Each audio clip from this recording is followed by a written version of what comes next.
I've had enough, Nathan. I want a divorce. The words tumbled from my mouth, heavy with a mixture of fear and resolution. Nathan, my husband of 6 years, stared at me, his face a blend of disbelief and anger. "What are you talking about, Eliza? This is ridiculous," he exclaimed, his voice rising in frustration. I took a step back, feeling the weight of years of unspoken grievances pressing down on me. "This isn't a spur-of-the-moment decision. I've thought this through," I replied, my voice steadier than I felt. Nathan scoffed and crossed his arms. "You'll change your mind. You always do." But this time was different. I wouldn't change my mind. The endless cycle of neglect, his dismissive attitude towards my career as an interior designer, and the stifling loneliness that had crept into our marriage were suffocating me. It was time for a change. I had a business trip scheduled that day, a brief escape to another state for a project that demanded my expertise. Time was not on my side, and Nathan's unwillingness to have a constructive conversation only cemented my decision. I grabbed my suitcase, giving him one last look, a mix of sorrow and determination in my eyes. "I really mean it, Nathan. I'm done." His response was a cold, harsh laugh as he turned away, dismissing my words and me along with them. I left the house, the sound of the slamming door echoing my tumultuous emotions. The business trip was a blur. Meetings, presentations, and polite conversations with clients filled my days, but my mind was elsewhere, replaying the scene with Nathan over and over.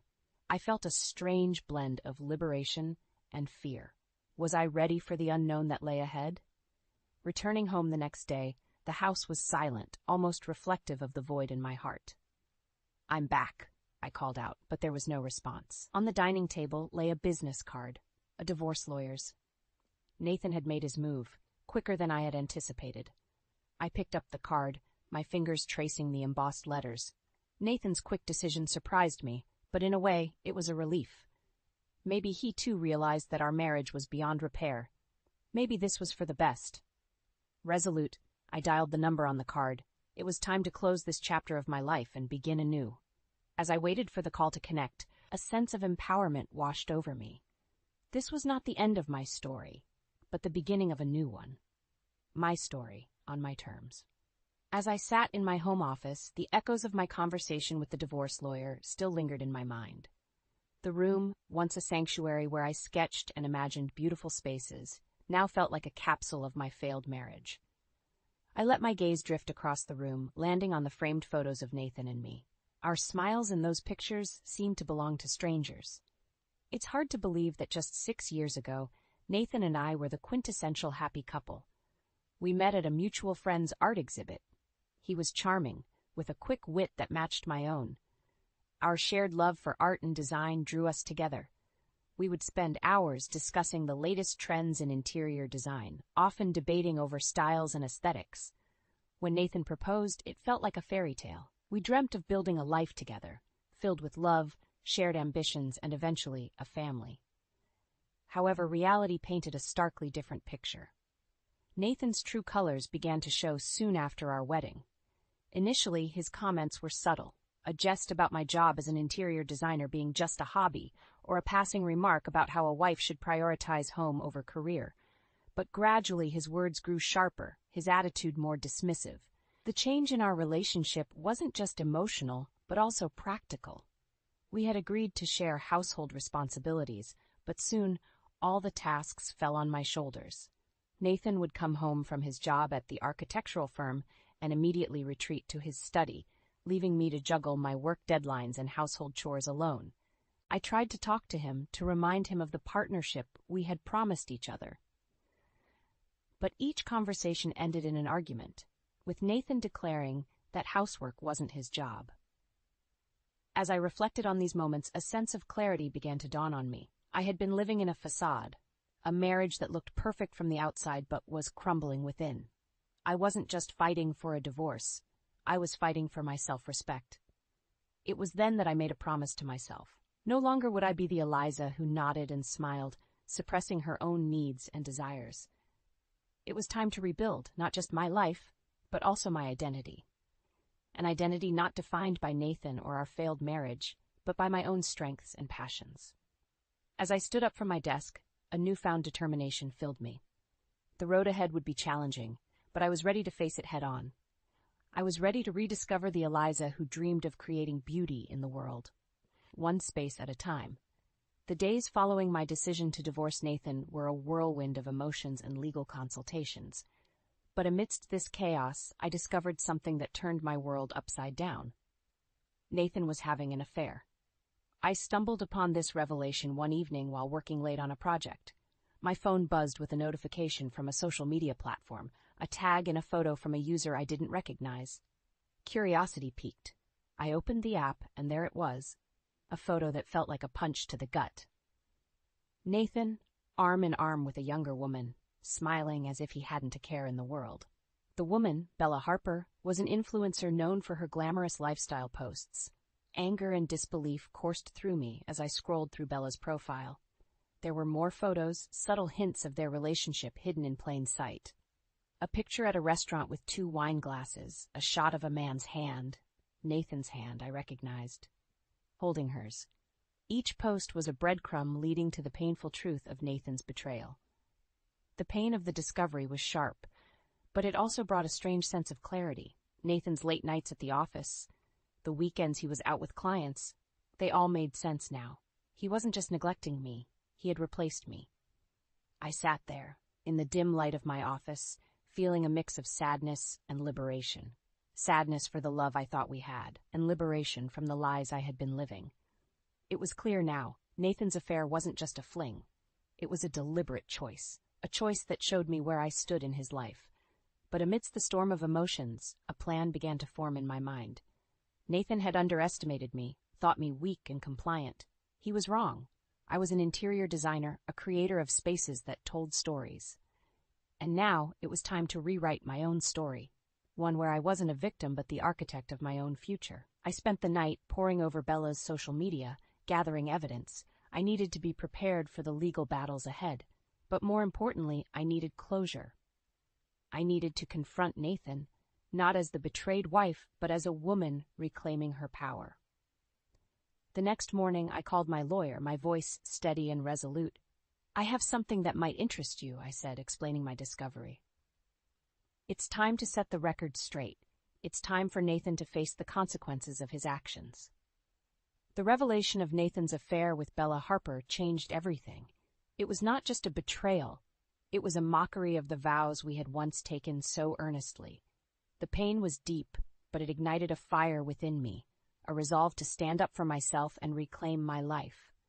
In the following weeks, I threw myself into my work with a renewed vigor, channeling my emotions into creativity. My designs were bolder, my concepts more daring.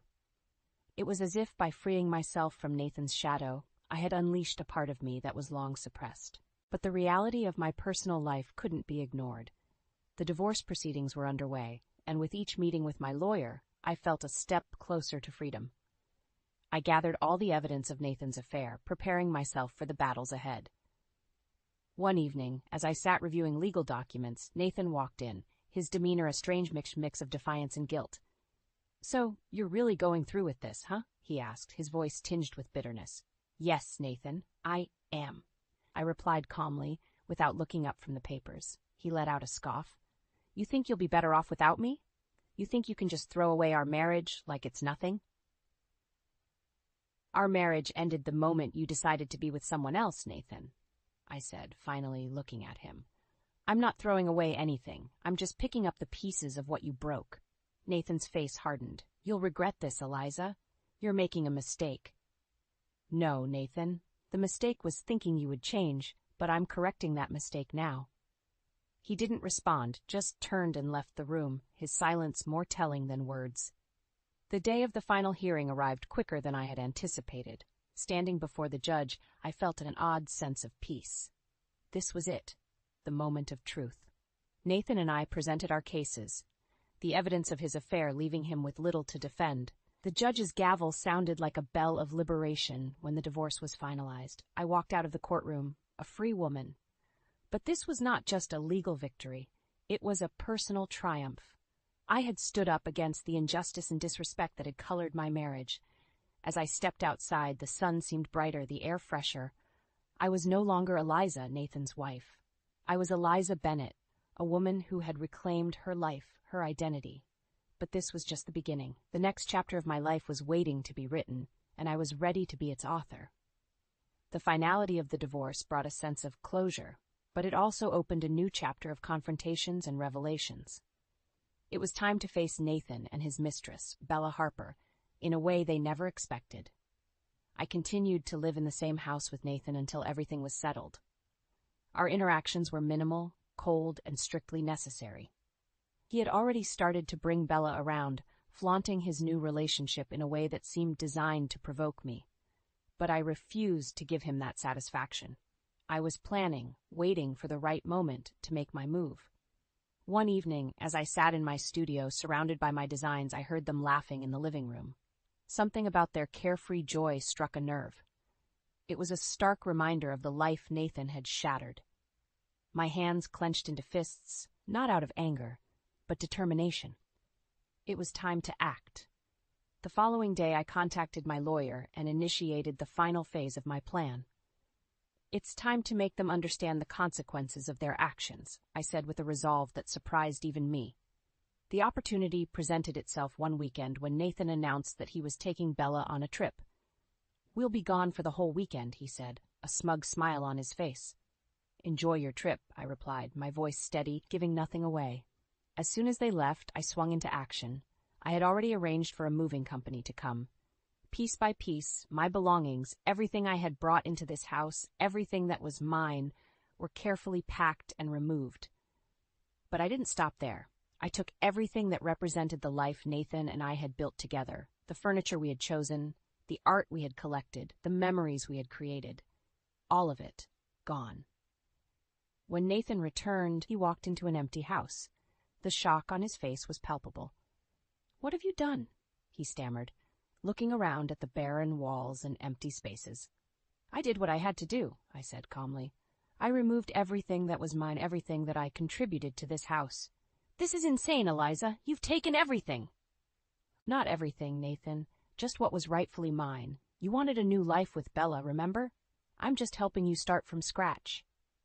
He looked around, defeated and bewildered. For the first time, I saw a flicker of regret in his eyes, but it was too late for regrets.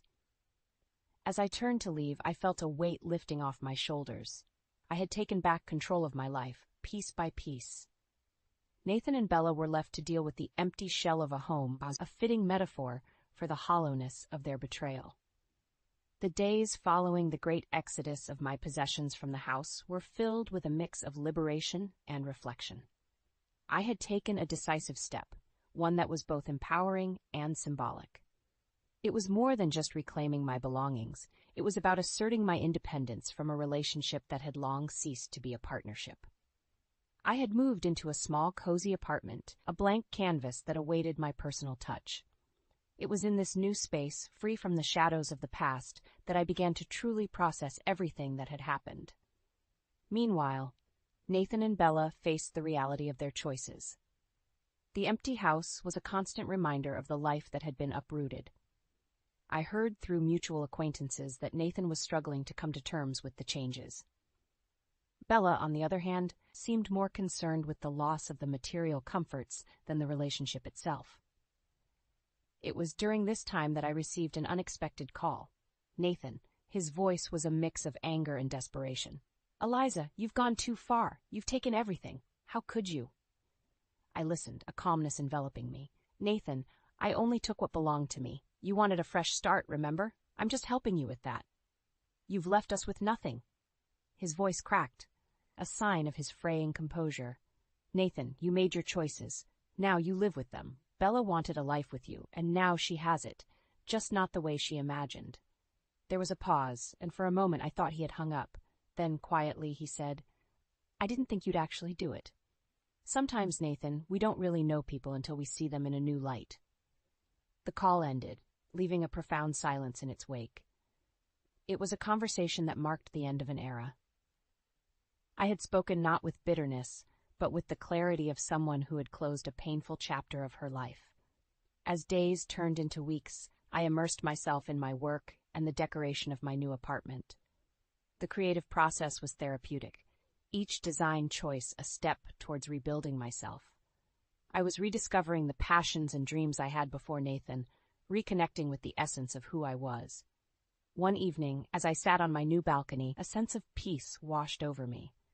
The city lights twinkled in the distance, each a reminder of the possibilities that lay ahead. I had endured the storm and emerged stronger. In that moment, I knew that the tide had truly turned. I had moved beyond the pain and betrayal. I was no longer just surviving, I was thriving. In the months that followed, my life took on a rhythm of renewal and self-discovery. My new apartment became a sanctuary, a place where I could be myself without the shadows of a strained marriage. Meanwhile, the repercussions of my decisive actions were unfolding in ways I hadn't anticipated. Word reached me about Nathan and Bella's struggles. The luxurious life Bella had flaunted on social media had diminished significantly, her posts now a stark contrast to the opulence she once displayed. Nathan, on the other hand, seemed lost, his professional life suffering as he grappled with the personal upheaval. One day, as I sat in a cafe sketching designs for a client, I noticed Nathan walk in. He looked different. There was a weariness about him that I hadn't seen before. Our eyes met briefly, and in that fleeting moment, I saw a mix of regret and resignation. He approached me hesitantly. "Eliza, can we talk?" he asked, his voice lacking its former confidence. I nodded, setting aside my sketches. The conversation that ensued was a surreal experience. Nathan spoke of his regrets, of how he had underestimated me and the life we had. He talked about Bella, about how their relationship was nothing more than a facade, a superficial connection that paled in comparison to what we had. I listened, not with satisfaction but with a sense of closure. "Nathan, we both made choices," I said calmly. "You chose a path, and I chose mine. We can't undo the past, but we can learn from it." As Nathan left the cafe, I felt a final thread of our connection sever. It was an unspoken goodbye, a mutual acknowledgement that our chapter was closed. Emboldened by these events, I dove deeper into my career. My designs gained recognition, leading to more prestigious projects. I also reconnected with old friends and even made new ones. Life was busy, but it was a fulfilling kind of busy, one that brought a sense of accomplishment and joy. One evening, as I reviewed my latest project, I received a call from an old colleague, Mark, who had always been a supportive friend. He proposed a collaboration on an exciting new venture. It was an opportunity to stretch my creative muscles and be part of something innovative and challenging. As I mulled over Mark's proposal, I realized how far I had come. The pain and betrayal that once defined my days were now just faint echoes of a past life. In their place was a strong, confident woman who had taken charge of her destiny. I picked up the phone and called Mark. "I'm in," I said, a smile spreading across my face. It was time for new adventures, new challenges, and new stories to tell. Months had passed since my last encounter with Nathan, and my life had taken on a new, vibrant rhythm. The collaboration with Mark had been a resounding success, bringing both of us acclaim in the design world. My days were filled with creativity and purpose, a far cry from the uncertainty that had once clouded my life. But it wasn't just my professional life that had flourished. I had found a sense of peace and contentment in my personal life as well. My apartment was now a reflection of my journey. Every piece of furniture, every artwork told a story of resilience and rebirth. One evening, as I sat on my balcony, a soft breeze playing with my hair, I allowed myself a moment of reflection. The journey from the turmoil of my marriage to where I was now had been long and fraught with challenges, but it had also been a journey of immense growth and self-discovery. I thought about Nathan and how our paths had diverged. I harbored no ill will towards him. Instead, I hoped he found the growth and peace he needed. As for Bella, I wished her well in her own journey of self-discovery. The phone rang, pulling me out of my reverie. It was an invitation to speak at a renowned design conference, an opportunity to share my journey and insights with others. I accepted with a sense of excitement and humility. As I prepared for the conference, I realized that my story was not just about the end of a marriage or the pain of betrayal. It was about the power of resilience, the beauty of starting over, and the importance of staying true to oneself. Standing on the stage at the conference, I looked out at the audience, a sea of eager faces, each on their own journey. I began to speak, not just as a designer, but as a woman who had navigated the depths of despair and emerged stronger. I stand before you today not just as a designer, but as someone who believes in the power of transformation, I began. Every space I design tells a story, and so does every moment of our lives. We have the power to redefine our spaces, our stories, and ultimately ourselves. The applause at the end of my talk was not just an acknowledgement of my words, but a celebration of the journey I had shared. As I left the stage, a sense of fulfillment washed over me. I had not only rebuilt my life, but had also found a way to inspire others with my story. Life, much like design, is about creating beauty from chaos, order from disorder, and joy from pain. And as I continued on my path, I carried with me the lessons of my past, a past that had shaped me but no longer defined me.